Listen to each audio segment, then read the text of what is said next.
il y a même eu, je pense que même des attaques terroristes israéliennes contre la Grande-Bretagne. Je pense que c'est très important que vous éclaircissiez certains points.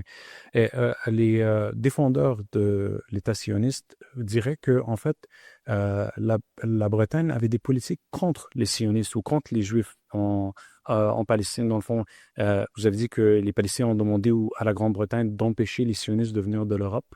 Et je pense que pendant certaines années, ils ont empêché ce flux de Juifs qui venaient, que ce soit de la Grande-Bretagne ou de l'Europe en général. Il y a même eu, je pense que même des attaques terroristes israéliennes contre la Grande-Bretagne. Donc, vous expliquerez comment ça, vous dites que les deux étaient en train de travailler ensemble, mais parfois il paraissait comme s'ils n'étaient pas nécessairement d'accord sur la politique palestinienne. Vous avez parfaitement raison, mais là, il faut aller voir un peu plus finement les réalités. La Grande-Bretagne est une puissance impérialiste, impériale, qui veut contrôler le Proche-Orient, mais qui veut aussi la sécurité. Faire venir ces colons étrangers, c'est le désordre. Et les Palestiniens se sont soulevés plusieurs fois. 1920, 1929, 1936. Hein. Donc il y avait de grands soulèvements qui ont immobilisé les troupes britanniques. Donc la Grande-Bretagne pense en termes, non pas en termes de principe.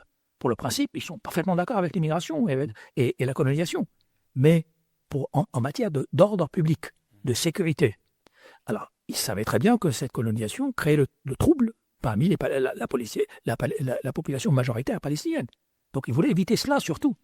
Pas arrêter la colonisation, la contrôler, faire en sorte qu'elle se fasse d'une manière qui ne remette pas en cause le contrôle britannique. Et vers la fin, effectivement, il y a eu des attaques terroristes contre les Britanniques. Ça, c'est parce que les Britanniques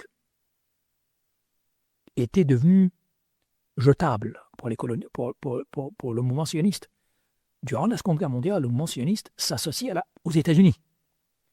Il demande un État israélien dès 1942 et trouve aux États-Unis le nouveau parrain. La Grande-Bretagne était maintenant de trop. Ils ont maintenant un nouveau protecteur.